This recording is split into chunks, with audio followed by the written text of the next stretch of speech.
जी अस्सलाम वालेकुम। आज का हमारा टॉपिक रेस्पिरेशन और आज के लेक्चर में हम ये अंडरस्टैंड करने की कोशिश करेंगे कि रेस्पिरेशन का प्रोसेस एक्चुअली होता कैसे है, इसके अंदर कौन-कौन से स्टेप्स हैं और इन स्टेप्स के नतीजे में कौन-कौन सी प्रोडक्ट्स बनती हैं। The very first of all, इसके अलावा रेस्पिरेशन की कितनी टाइप्स हैं बेस्ड ऑन द एब्सेंस और प्रेजेंस ऑफ द ऑक्सीजन। दोनों टाइप्स को हम डिस्कस करेंगे बेटा, एरोबिक रेस्पिरेशन को भी और एनाएरोबिक रेस्पिरेशन को भी। और finally we are also going to talk about the types of anaerobic respiration, जो हमारे पास दो हैं, अल्कोहलिक फर्मेंटेशन और लैक्टिक एसिड फर्मेंटेशन। देखिए, आज सबसे पहले तो मैं ये चाहूंगा कि एक टर्म है रेस्पिरेशन, सिंपल रेस्पिरेशन की टर्म है बेटा, और दूसरी टर्म है सेलुलर रेस्पिरेशन की। आप इन दोनों टर्म्स को जरा अंडरस्टैंड कर लीजिए, इनका फर्क और इनकी सिमिलैरिटी समझ लीजिए कि अगर कहीं पे वर्ड रेस्पिरेशन यूज हुआ है या वर्ड सेलुलर रेस्पिरेशन यूज हुआ है, तो क्या ये दोनों वर्ड सेम है या ये दोनों वर्ड्स जो हैं वो डिफरेंट है। तो मेरा बेटा, अगर तो आप एनर्जी के कॉन्टेक्स्ट में बात कर रहे हैं, बात को समझिएगा, ध्यान दीजिएगा, अगर आप एनर्जी के कॉन्टेक्स्ट में बात कर रहे हैं, अगर आप एनर्जी रिलेशनशिप को स्टडी कर रहे हैं, तो फिर इन दोनों वर्ड्स का सेम मीनिंग ही होगा। यानी जब तक आप एनर्जी की कन्वर्जन, एनर्जी रिलेशनशिप के बारे में बात कर रहे हैं, आप बायो एनर्जेटिक्स में खड़े हैं, तब तक इन दोनों वर्ड्स का मतलब सेम ही है, रेस्पिरेशन का या सेलुलर रेस्पिरेशन का। बट अगर आप ब्रीदिंग या गैसेस एक्सचेंज के हवाले से बात कर रहे हैं कि हम ऑक्सीजन इनटेक करते हैं और कार्बन डाइऑक्साइड बाहर निकालते हैं, तो उस केस में रेस्पिरेशन का जो वर्ड है वो गैसेस एक्सचेंज के लिए यूज होता है। बट जब तक हम बायो एनर्जेटिक्स की बात कर रहे हैं, तो बायो एनर्जेटिक्स के अंदर इन दोनों लफ्जों का मीनिंग सेम ही है। अब हम ये कोशिश करेंगे कि पहले तो इसका ये प्रोसेस समझ लेंगे, प्रोसेस एक्चुअली है क्या, रेस्पिरेशन या सेलुलर रेस्पिरेशन में क्या होता है। भाई मेरा बच्चा, हम कहते हैं रेस्पिरेशन या cellular respiration, it is a process, ये एक ऐसा प्रोसेस है बेटा in which CH bonds, carbon और हाइड्रोजन बॉन्ड्स जो हैं of food are broken down. ऐसा प्रोसेस जिसमें फूड के कार्बन हाइड्रोजन बॉन्ड्स जो हैं वो तोड़े जाते हैं, ब्रेक डाउन किए जाते हैं by redox reactions. Redox reactions बेटा ऑक्सीडेशन रिडक्शन रिएक्शन, ऐसा प्रोसेस जिसके थ्रू फूड के कार्बन और हाइड्रोजन बॉन्ड रिडॉक्स रिएक्शंस के थ्रू तोड़े जाते हैं एंड CO2 एंड एनर्जी एक चीज, कार्बन डाइऑक्साइड दूसरी चीज एंड वाटर तीसरी चीज आर प्रोड्यूस। ओ भाई, यानी कि ऐसा प्रोसेस जिसके थ्रू हम फूड के कार्बन हाइड्रोजन बॉन्ड्स को तोड़ते हैं और उन बॉन्ड्स के टूटने के बाद ऑक्सीजन, उन बॉन्ड्स के टूटने के बाद कार्बन डाइऑक्साइड, वाटर और एनर्जी बनती है। ऐसे प्रोसेस को बेटा सेलुलर रेस्पिरेशन कहते हैं। मैं चाहूंगा कि हम इस चीज को अपने पिछले लेक्चर्स के साथ रिलेट कर लें। देखिए, हमने पिछले एक लेक्चर में जो एटीपी पे था पढ़ा था कि एटीपी सेल की एनर्जी करेंसी है। जहां पर भी सेल को एनर्जी चाहिए होती है, वहां पर सेल एटीपी को यूज करता है। और जब मैंने आपको एटीपी पढ़ाया था, मैंने आपको ये बताया था कि एटीपी बनता कैसे है। सेल के पास एनर्जी का सिर्फ एक ही सोर्स होता है और वो होती है फूड। फूड सेल में आई, सेल फूड को तोड़ेगा, तोड़ेगा इस प्रोसेस के थ्रू। इस प्रोसेस के थ्रू एनर्जी बनेगी रेस्पिरेशन के थ्रू। खुराक से एनर्जी हासिल करने का जो प्रोसेस है ना बेटा, उसको रेस्पिरेशन कहते हैं। तो फूड आई, सेल ने फूड को ब्रेक डाउन किया, थ्रू द रेस्पिरेशन एनर्जी आ गई। वो इस एनर्जी को, याद कीजिए, एटीपी में स्टोर कर लेगा। फिर जब कहीं जहां भी उसको एनर्जी चाहिए होगी, वो अपने उस एटीपी को यूज करके अपनी उस एनर्जी को यूटिलाइज कर लेगा और इस तरह से प्लांट की या एनिमल के सेल की जिंदगी गुजरती है। ये थी बात रेस्पिरेशन के बारे में। थोड़ा सा आगे चलते हैं और ये अंडरस्टैंड करने की कोशिश करते हैं बेटा कि क्या सारे के सारे ऑर्गेनिजम्स में रेस्पिरेशन एक ही तरह की होती है। आपका आंसर होगा सर डेफिनेटली नहीं, इतने डिफरेंट ऑर्गेनिज्म है तो कुछ ना कुछ तो वैरायटी होगी ना रेस्पिरेशन में। तो आपकी बात ठीक है जी भाई। हम रेस्पिरेशन जो है उसकी दो टाइप्स बनाते हैं। हम कहते हैं जनाब there are two types of respiration. एक टाइप है रेस्पिरेशन की एरोबिक रेस्पिरेशन, और रेस्पिरेशन की दूसरी टाइप है बेटा एनएरोबिक रेस्पिरेशन। अब ये जो हमने रेस्पिरेशन या सेलुलर रेस्पिरेशन की टाइप्स बनाई हैं, ये बेस्ड ऑन ऑक्सीजन बनाई है। So we have one aerobic and one anaerobic respiration.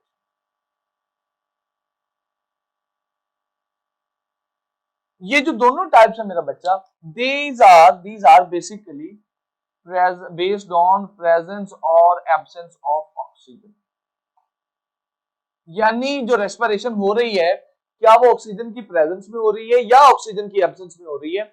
इस बुनियाद के ऊपर बेटा हमने रेस्पिरेशन की दो टाइप्स बनाई हैं, एरोबिक रेस्पिरेशन और एनारोबिक रेस्पिरेशन।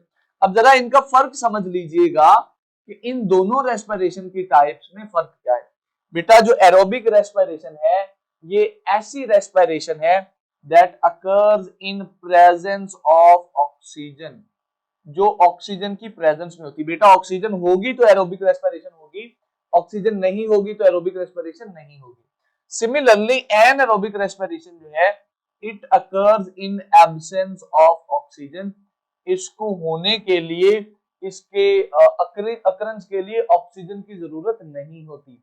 तो इसका मतलब है कुछ ऑर्गेनिज्म ऐसे होंगे जो ऑक्सीजन लेके उसकी प्रेजेंस में अपनी फूड तोड़ते होंगे, कुछ ऑर्गेनिज्म ऐसे होंगे जिनको ऑक्सीजन की जरूरत नहीं होती होगी, वो फिर भी अपनी फूड को ब्रेक डाउन कर लेते होंगे। तो ये इनका पहला डिफरेंस हो गया।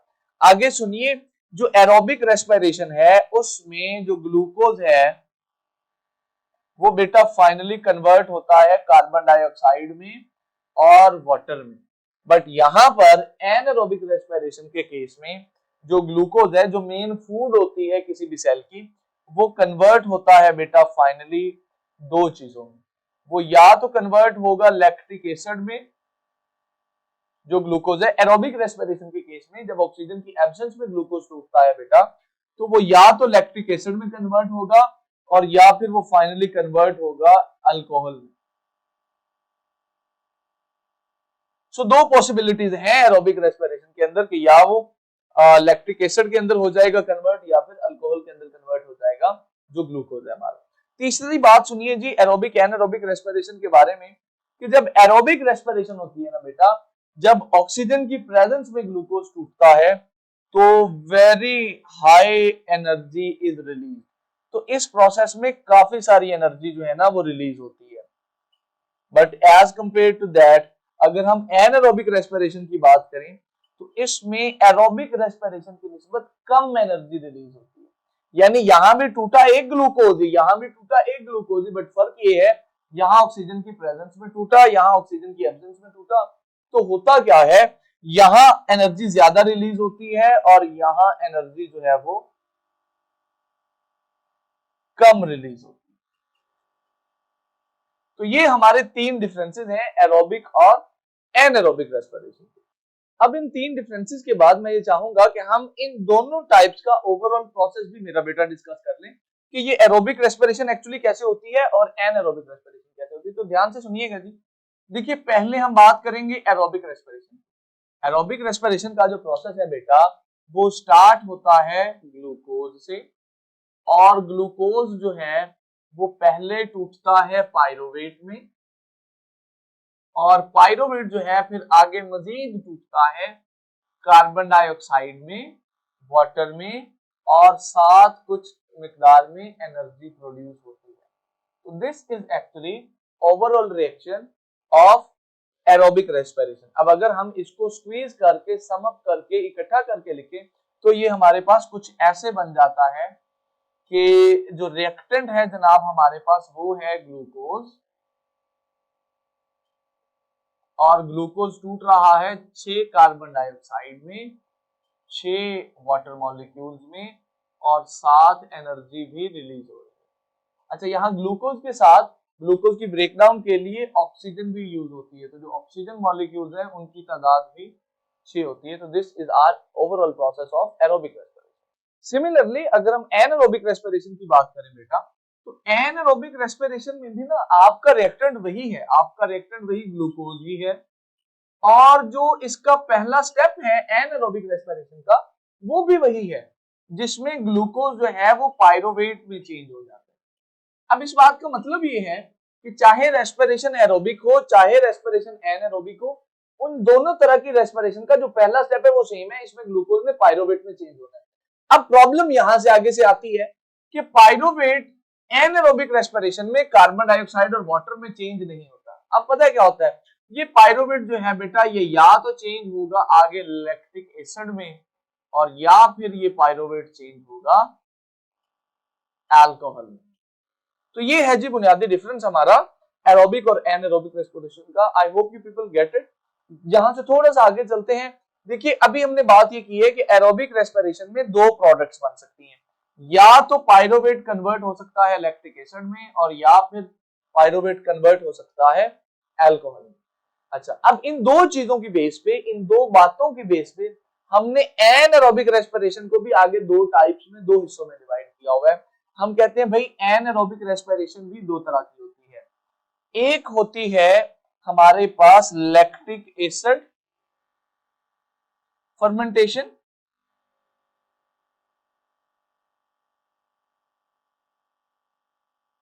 और दूसरी होती है हमारे पास अल्कोहलिक फर्मेंटेशन।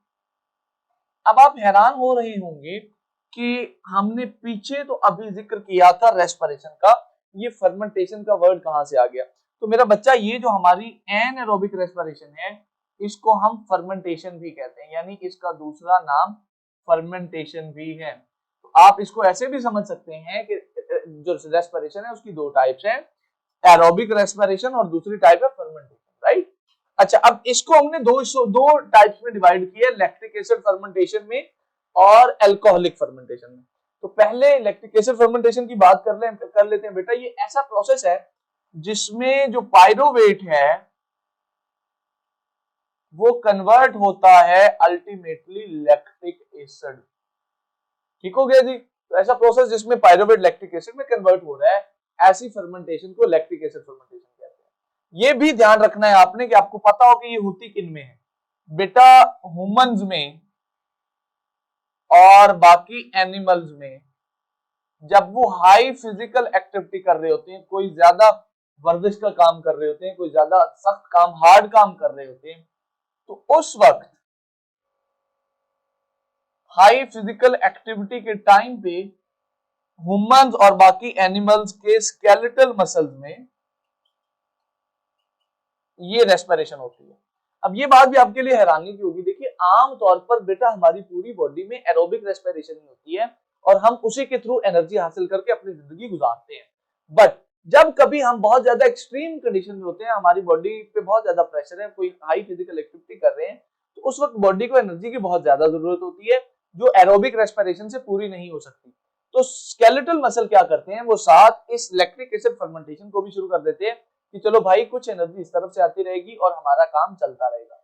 ठीक है जी। दूसरी टाइप है हमारे पास फर्मेंटेशन की बेटा, अल्कोहलिक फर्मेंटेशन। ये जो अल्कोहलिक फर्मेंटेशन है इसमें नाम से जाहिर है कि ये एक ऐसा प्रोसेस होगा जिसमें पायरोवेट से अल्कोहल बनेगी। तो होता बेटा क्या है, इस प्रोसेस में पायरोवेट जो है वो टूटता है इथाइल अल्कोहल में। ठीक है जी, पायरोवेट जो है वो इथाइल अल्कोहल में टूटता है, लिहाजा इसीलिए हम इसको अल्कोहलिक फर्मेंटेशन कहते हैं। आपने ये भी याद रखना है कि अल्कोहलिक फर्मेंटेशन किन ऑर्गेनिजम्स में होती है। तो बेटा ये बैक्टीरिया में भी होती है अल्कोहलिक फर्मेंटेशन, और अल्कोहलिक फर्मेंटेशन फंजाई में भी होती है। दोनों में, बैक्टीरिया में भी और फंजाई में भी, दोनों में अल्कोहलिक फर्मेंटेशन होती है। ये था हमारा आज का लेक्चर। हमने रेस्पिरेशन को ऑलमोस्ट कंप्लीट कर लिया। नेक्स्ट लेक्चर में हम जो फर्मेंटेशन है, ये वाली लैक्टिक एसिड और अल्कोहलिक, इसकी इंपॉर्टेंस की बात करेंगे। अगर आपका कोई सवाल हो तो आप पोर्टल के थ्रू मुझसे पूछ सकते हैं। See you in the next class. अल्लाह हाफिज।